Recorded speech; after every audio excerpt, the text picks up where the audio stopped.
ওরে অনেক বুঝাইছি মা, সাদিয়া কিছু বুঝতে চাইল না, ঢাকায় চলে গেছে।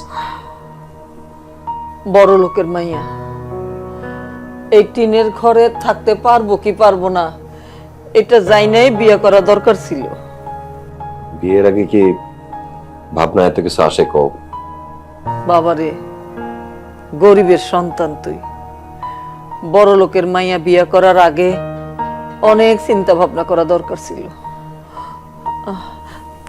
বৌমা এখন কত দূর গেছে, খোঁজ খবর নিছস? জানি না মা, অনেকবার কল দিছিলাম, ধরো নাই। কি কস? ফোন ধরে নাই মানে?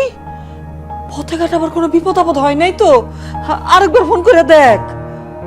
আচ্ছা, দেখতেছি।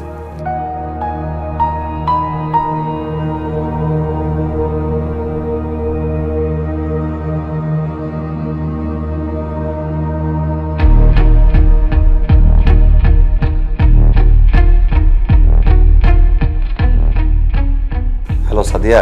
আমি সাদিয়া না, আমি সাদিয়ার বাবা হারুন চৌধুরী। আসসালামু আলাইকুম আঙ্কেল। ওয়ালাইকুম আসসালাম। আঙ্কেল, সাদিয়া বাসায় আসছে এবং ভালো আছে। তুমি যে সাদিয়াকে বিয়ে করছো সেটা আমার সে খুইলা বলছে। বিয়ে যেহেতু করেই ফেলেছো, আমার মেয়ে সাদিয়াকে তো আর ফেলে দিতে পারবো না। তোমাদের বিয়েটা আমি মেনে নেব। সত্যি বলতেছেন আঙ্কেল? হ্যাঁ, তবে আমার একটা শর্ত আছে। কি শর্ত? তুমি তোমার গ্রামের বাড়ি ছেড়ে ঢাকায় আমার বাড়িতে এসে ঘর জামাই থাকতে হবে। তোমার মায়ের সাথে কোনো রকমের যোগাযোগ কিংবা সম্পর্ক রাখতে পারবে না। তুমি যদি আমার এই শর্ত মেনে নাও, আমি তোমার লাইফ গড়ে দিব। এখন তুমি সিদ্ধান্ত নাও, তুমি কি করবে।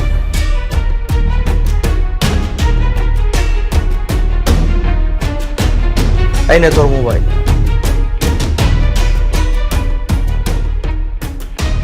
হ্যালো, শোনো, আমার পাপা যেটা বলেছে আমারও সেম ডিসিশন।